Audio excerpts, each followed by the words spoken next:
Bonjour. On va commencer cette session malformation orofaciale, ce qu'il faut connaître avec professeur Bellamine de Casablanca. Bonjour. Bonjour. À vous la parole pour ne pas trop tarder. Oui. Merci. Bien, c'est pour vous dire que c'est toujours un plaisir de venir dans cette ville spirituelle dont j'ai beaucoup de souvenirs. Et c'est aussi un grand plaisir de venir ici dans ces journées scientifiques de l'APF, dont je salue le dynamisme du bureau et de son président. Monsieur Mustafa Hida, mon ami, m'avait demandé de vous traiter les malformations congénitales de l'enfant et essentiellement les malformations orofaciales, parce que quand même il y a un certain nombre de malformations, de plus que 200 ou 300 même pratiquement de malformations. Nous allons donc nous focaliser essentiellement sur la face et donc vous présenter un certain nombre de malformations que nous tous, vous pédiatres et nous chirurgiens pédiatres, agissons pour essayer de faire un diagnostic anténatal, un diagnostic prénatal aussi, je veux dire après postnatal, et puis prévenir les séquelles. Loin de vous dire que quand même je ne vais pas vous harceler avec les techniques chirurgicales, ce n'est pas l'objectif de mon propos, mais c'est plutôt de vous donner un petit peu une illustration de ce que représente, de ce que nous faisons, et vous relater un petit peu une modeste expérience que j'ai en matière de ces malformations orofaciales qui sont assez importantes dans le pays, hein, et même un peu partout dans le monde. Donc nous allons voir à peu près ce qu'il y a, et par conséquent, je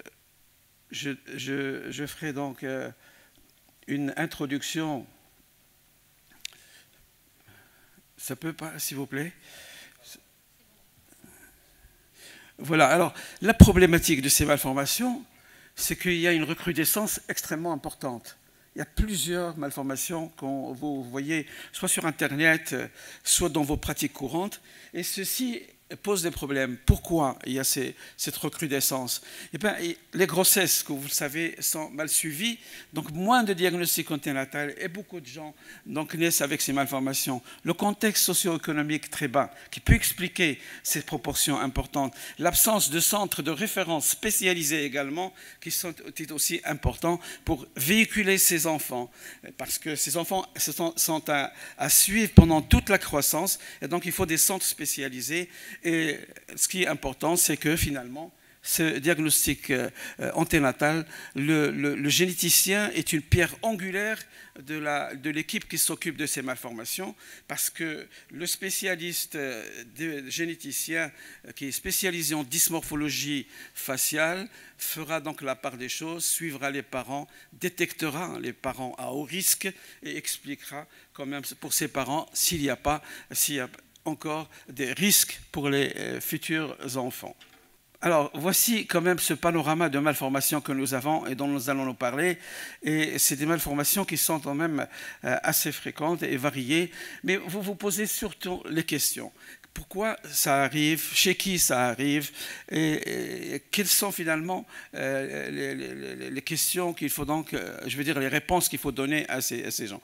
Eh bien, il y a des anomalies chromosomiques, il y a un défaut d'un seul gène, ça peut être dû à des agents tératogènes comme les médicaments. Et vous savez quand même l'histoire de la thalidomide dans les années 60 avec le nombre de décès qui sont arrivés. Vous avez également la dépakine chez les femmes enceintes épileptiques qui font énormément de malformations, les facteurs génétiques, les facteurs environnementaux, les carences en folate. Et vous savez que toutes les grossesses actuellement prennent quand même de l'acide folique, et les folates sont importantes dans la multiplication cellulaire et dans la réorganisation de la croissance faciale. L'infection fœtomatérielle et notamment les malformations, je veux dire les maladies virales qui sont aussi en faveur de ces malformations, et bien entendu le généticien qui est important. Alors, comme introduction, je dirais, les malformations faciales, c'est finalement toutes les malformations qui concernent la face, c'est-à-dire les muscles de la face, l'os alvéolaire, les dents, le squelette, etc. Et donc, c'est des malformations qui sont soit isolées, et celles-là sont des malformations qui sont de bon pronostic, ou bien ce sont des malformations qui sont chromosomiques, syndromiques, qui rentrent dans le cadre d'un syndrome. Et c'est donc le nombre multiple de malformations qui peut par conséquent avoir un mauvais pronostic. Chose importante également, que ces malformations, ce n'est pas des choses qu'il faut régler sur le champ, il faut les suivre pendant toute la croissance. C'est-à-dire que ce sont des enfants qui vont avoir besoin d'un certain nombre d'intervenants, notamment au niveau de la phonation, au niveau dentaire, au niveau de la croissance faciale, etc. Donc, c'est des enfants qu'il faut suivre. Et il faut une démarche thérapeutique réévaluée. Cela veut dire qu'à chaque fois que l'enfant grandisse, quand il aura 5 ans ou 8 ans ou 14 ans, eh bien, il y a chaque fois un apport, je veux dire, de traitement, soit chirurgical, soit médical, soit de retouche, etc. Donc tout ceci est important. Et puis, ceci ne se conçoit pas comme ça. Une malformation faciale, c'est une équipe. C'est une équipe depuis la naissance jusqu'à l'âge de 18-20 ans. C'est des enfants qu'il faut suivre. On ne peut pas opérer comme ça un enfant à 3 mois et l'envoyer chez lui.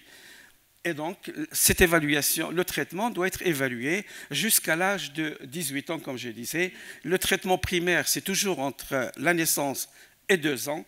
Et puis, bien sûr, le traitement secondaire, c'est pour ça qu'il faut regarder ça plus tard. Alors, quelles sont les principales malformations faciales?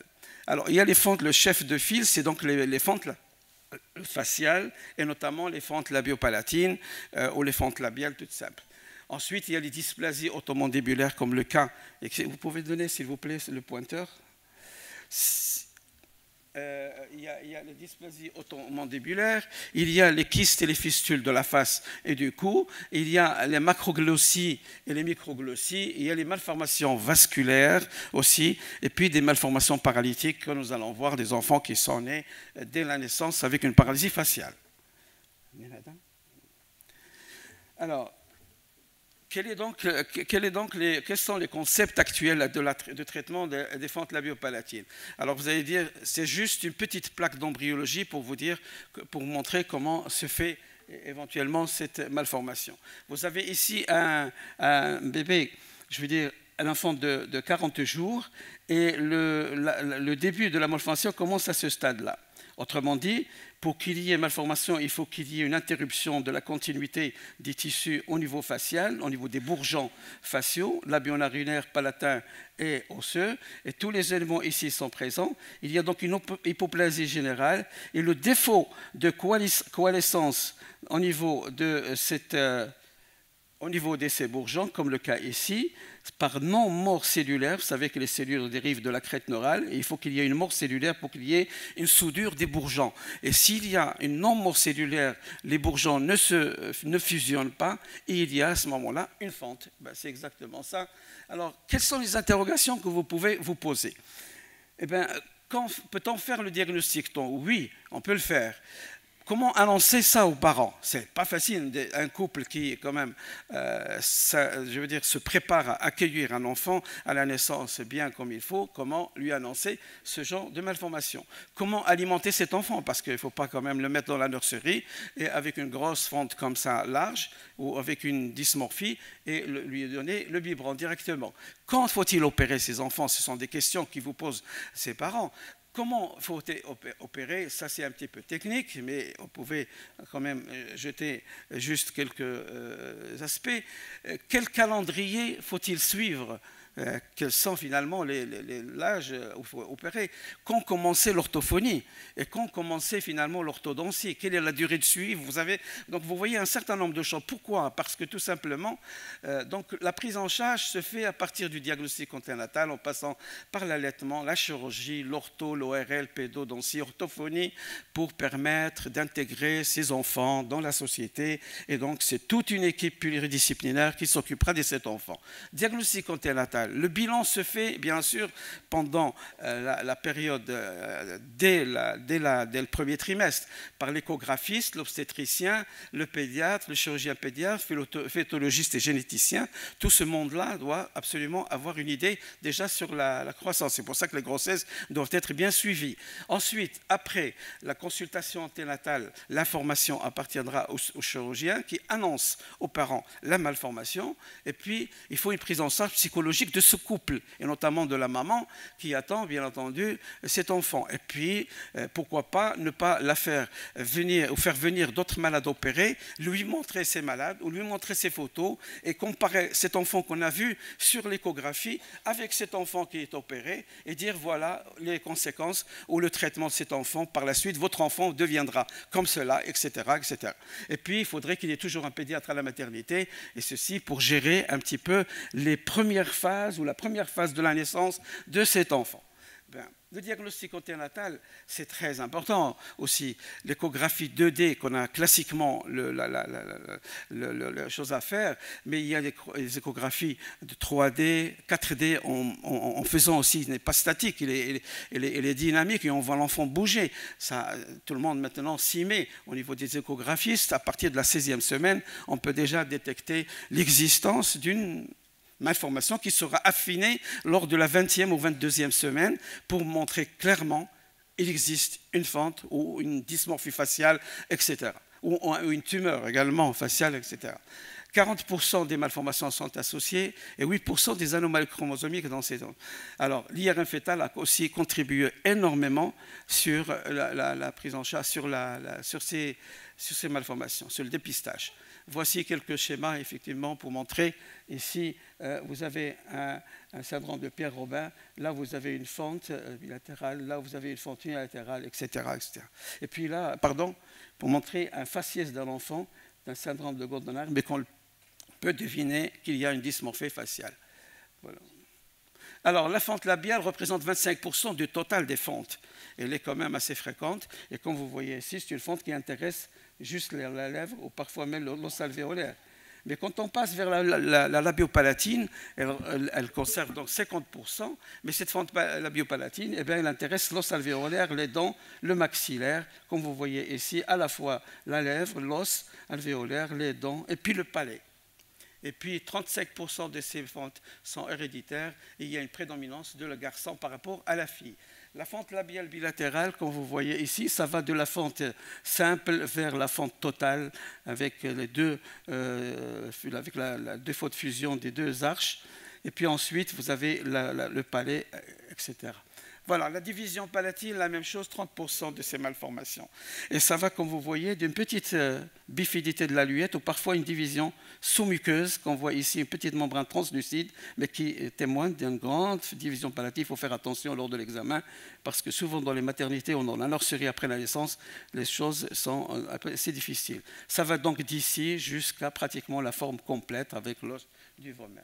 Voilà. Quel est le calendrier? Vous allez dire, finalement, c'est la première question que vont vous poser les parents.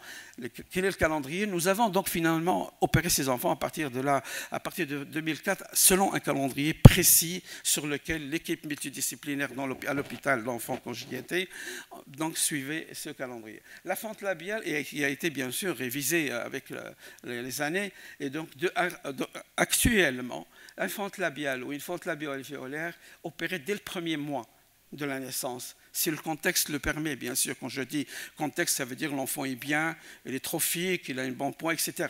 Une fente labiopalatine, eh bien, elle est opérée à partir de l'âge de deuxième mois, et 6 mois si l'on veut faire le tour, c'est-à-dire à la fois la lèvre et le palais. On peut finalement convoquer l'enfant vers l'âge de 2 mois, pour essayer 6 mois, pardon, pour faire le tour ensemble, et notamment les gens qui viennent de si loin et de pays, je veux dire, de villes très très lointaines, on peut quand même.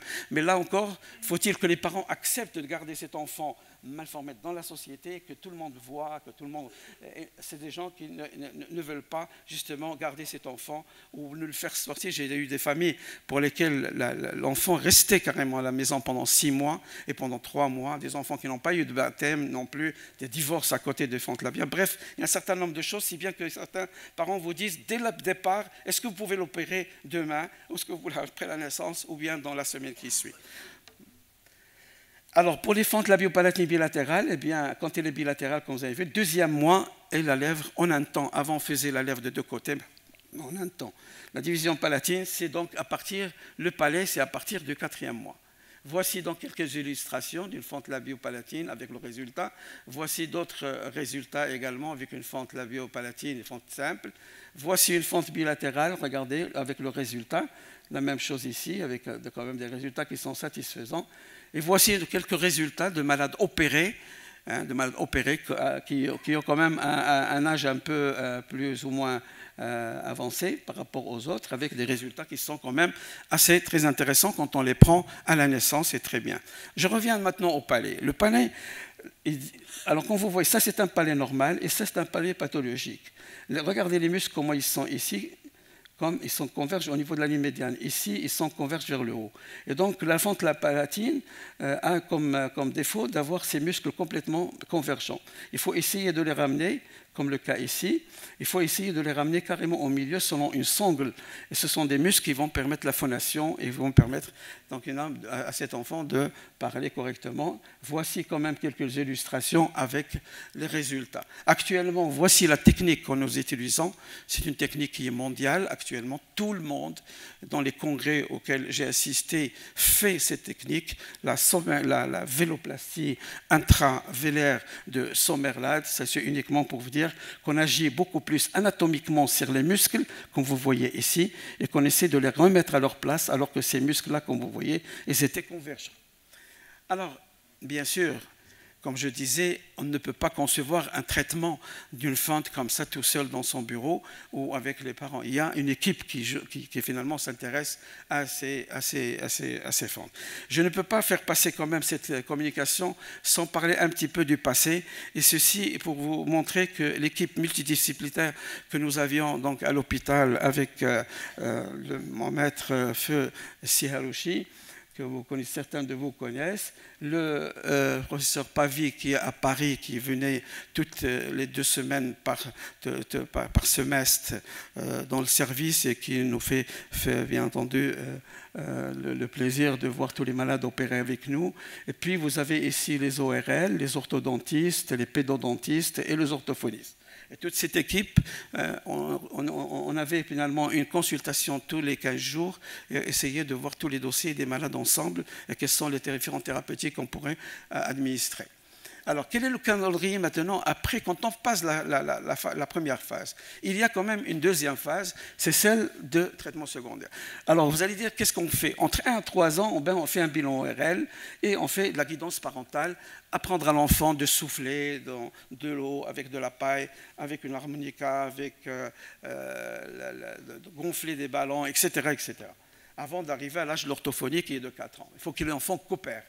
De 3 à 6 ans, c'est l'hygiène bucco-dentaire, et ça est très importante. La phonation et l'audition fait faire un bilan, toujours l'ORL. L'orthophonie, à partir de l'âge de 4 ans, avec la pharyngoplastie et des retouches chirurgicales par la suite, parce qu'il y a quand même des retouches chirurgicales après. Alors, entre 5 et 8 ans, c'est l'orthodontiste, c'est donc l'alignement et la stabilisation maxillaire. Orthopédie si nécessaire, et maintenant on l'a fait l'orthopédie dentofaciale, ça se fait de plus en plus. Et puis la greffe osseuse précoce à partir de l'âge de 5 ans, qu'on peut la faire, bien entendu, précédée d'une orthodontie. À l'âge de 8 à 12 ans, c'est l'orthodontie maintenant en denture mixte, plus la greffe osseuse. Et puis de 13 à 18 ans, c'est de la chirurgie maxillofaciale avec la greffe osseuse tardive au complément. Et puis au plus tard, l'âge de 16, 17, 18 ans, la rhinoplastie qui reste le dernier geste à faire pour le traitement de ces fentes. L'ORL a une part importante dans ces malformations. Dépistage dès le 2e mois de l'otite moyenne aiguë. La consultation ORL également doit se faire avant la chirurgie du voile. Comme ça, s'il y a un aérateur transtympanique à faire, on peut le faire, je ne sais pas, avec l'ORL en même temps que l'enfant est endormi pour corriger le voile.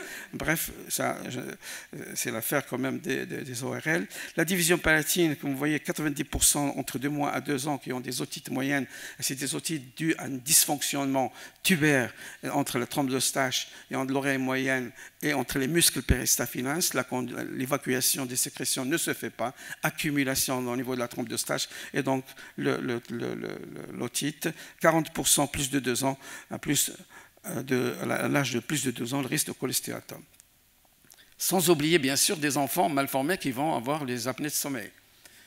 Et puis, la surveillance ORL est importante entre 1 an jusqu'à 6 ans par la clinique et puis par le reste. Voici un petit peu, mon ami Hassan Childi va vous en parler pour ce qui est de l'aérateur transtympanique.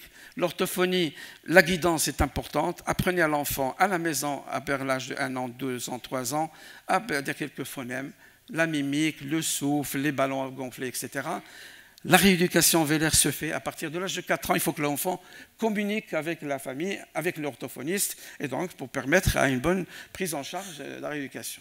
La pédodontie est importante à partir de l'âge de 2 ans. Il faut qu'absolument l'enfant se brosse les dents, l'hygiène, le fluor, les soins précoces, l'économie quand même pour avoir des économies d'os et dents.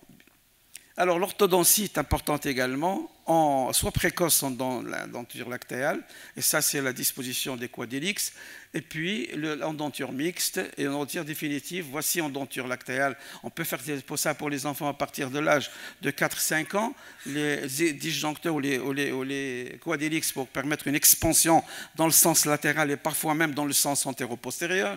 L'appareillage qui se fait maintenant de plus en plus maintenant en Europe, malheureusement ici à Casa de plus en plus, on ne le fait pas assez. Et puis vous voyez que c'est très intéressant de mettre quand même des dispositifs qui permettent non seulement de ramener le bourgeon labial vers l'arrière, mais en plus de recourber la narine, comme le cas ici au niveau des 30 palatines bilatérales, comme le cas ici, la même chose. Regardez ces narines qui sont un petit peu, et ça facilite un peu l'intervention par la suite. L'orthodontie, bien sûr, comme vous voyez ici, un cas opéré, puis les implants plus tard, bien entendu. Alors la greffe osseuse précoce peut se faire à partir de l'âge de 5 ans en prévision quand même d'une greffe osseuse ou d'une stabilisation. Et là, vous voyez quand même de l'os qu'on peut prendre au niveau de la crête iliaque ou autrefois au niveau du tibia. Voici un scanner d'un enfant. Voici la greffe osseuse faite en janvier 2009 et à partir de septembre, c'est-à-dire vers à peu près 9 mois, vous avez déjà une continuité osseuse. Et puis, bien sûr, c'est comme je disais, c'est un suivi à long terme. C'est des enfants qu'il faut remontrer au chirurgien maxillofacial. Pardon. Et vous voyez ici une classe 3 squelettique qui demande donc une chirurgie orthognathique et puis un soutien, bien sûr, orthodontique. Le syndrome de Pierre-Robin, rétrognatisme, division palatine, c'est une séquence. Et puis, bien sûr, cette dysmorphie faciale et glossoptose. Vous dites, c'est la langue est quand même postérieure. Actuellement, de plus en plus, les gens en Europe font de la distraction mandibulaire pour essayer de ramener ces mandibules en avant et de permettre de respirer à ces enfants pour ne pas tomber dans les cas de South ou bien les autres. Et bien sûr, ces familles, il faut les traiter. Hein. Il faut les parents, la fratrie, l'enfant, psychologiquement, parce que tout le monde est malade à partir. Alors, les formes syndromiques, vous avez les syndromes de Van der Waals, c'est les mêmes. C'est des fentes avec des fistules au niveau de la lèvre supérieure. Vous avez des Pierre-Robin, le rétrognatisme ici. Vous avez des fentes médianes, c'est d'une hypoplasie d'étage moyen de la face qui s'accompagne souvent de lésions hypophysaires du corps calleux, agénésie. Demandez quand même, l'échographie peut montrer l'agénésie du corps calleux. Et puis, vous avez parfois des formes labiomandibulaires, des fentes qui viennent du menton pratiquement jusqu'au sternum, hein, au niveau de l'étage inférieur de la face. Vous avez les fentes orbitofaciales avec une obliquité, avec cette obliquité, un aspect pseudo-mongoloïde, la même chose. Les fentes latérales ou macrostomie, regardez les grandes lèvres qui sont les lèvres qui sont quand même assez élargies et la technique, les interventions qui permettent de les réparer. Les dysplasies automandibulaires, c'est des hypoplasies à la fois de la face et bien entendu de l'oreille et bien entendu de la mandibule. Sont symétriques ou parfois même quand ils sont symétriques et bilatérales. Vous avez le Treacher-Collins, comme ce syndrome de Treacher-Collins. Regardez l'aspect des yeux, l'aspect de maxillaire. Et puis vous avez quand le Treacher-Collins, ces malformations sont associées à des problèmes au niveau des extrémités, syndactylie ou duplication. Eh bien, si vous avez le syndrome de Naegère, parfois hypodactylie ou parfois même agénésie de la main. Les kystes et les fistules de la face, ça aussi vous en voyez beaucoup. Alors, soit vous en avez au niveau de l'intersourcilier, soit vous en avez pratiquement au niveau de la queue de sourcil. Les macroglossies, j'en passe, connaissez le syndrome de Wiedemann-Bicquit, macrosomie avec viscéromégalie, attention au risque tumoral. L'imicroglossie, ben ça va de l'hypoglossie à la glossie, et puis de l'hypomandibulie.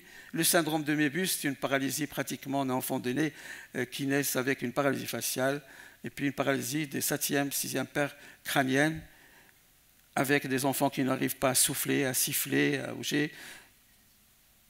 Et oui, le problème est pronostic assez grave. Alors je passe aux anomalies vasculaires, vous les connaissez, la classification de l'ISVA, les hémangiomes d'un côté, les malformations vasculaires, artérielles, etc. Voici des angiomes tubéreux, sous-cutanés, et puis les mixtes. Voici un petit peu les formes avec gènes fonctionnels qui sont périorificiels. Vous savez, l'évolution en 3 phases. Phase de recrudescence, en plateau et en piste, vers l'âge de 5 à 6 ans. Actuellement, les thérapeutiques, voici, soit l'abstention, soit la corticothérapie dans le cas de poussée, l'embolisation dans les cas où il y a des malformations artério-veineuses, le propanolol que tout le monde utilise, 2-3 mg par kilo, le laser, la rapamine, et puis ensuite la vincristine. L'évolution sous propanolol, vous voyez quand même un résultat assez intéressant. L'exérèse chirurgicale, des cas qu'il faut opérer, ce n'est pas tous les cas qu'il faut traiter par le propanolol. Il y a des cas qu'il faut donc opérer, comme le cas ici. Les malformations capillaires, attention au Sturge-Weber, hein, l'envahissement des méninges, etc.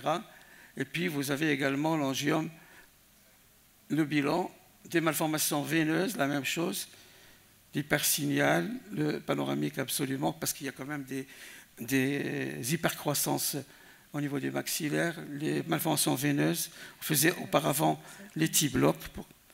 Ensuite, il y a les malformations artério-veineuses, comme vous voyez ici, des masses qui sont palpables, battantes, etc. Les lymphangiomes sont importantes. Alors, je vous dis tout de suite, actuellement, l'abléomycile marche très très bien dans les malformations lymphatiques, hein, de plus en plus, avec de très beaux résultats.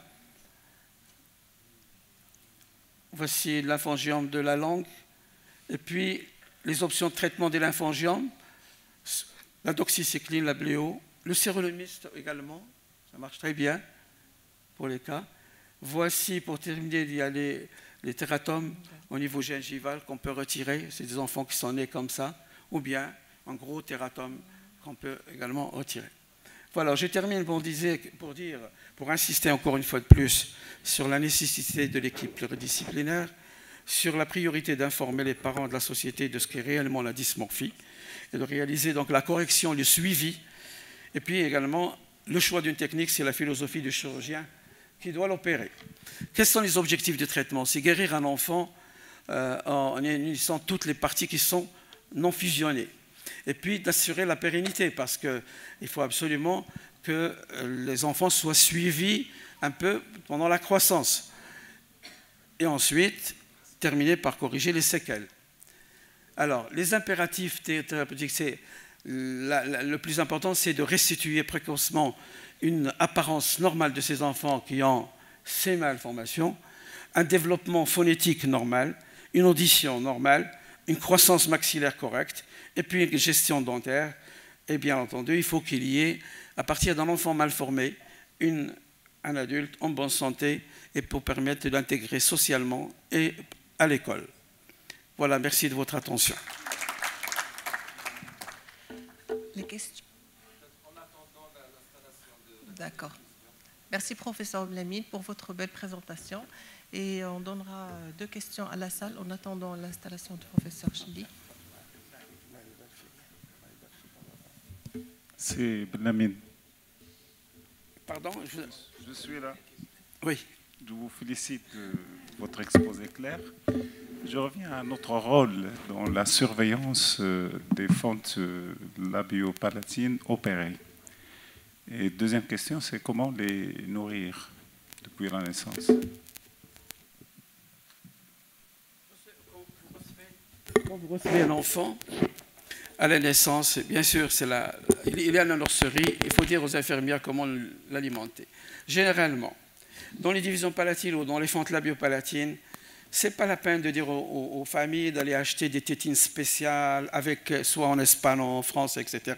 Nos tétines normales qu'on donne à un enfant normal peuvent être utilisées pour le enfant qui a une fente labiale. Tout simplement, il faut essayer de prendre un tout petit ciseau percé au niveau de sommet et d'essayer de donner à cet enfant.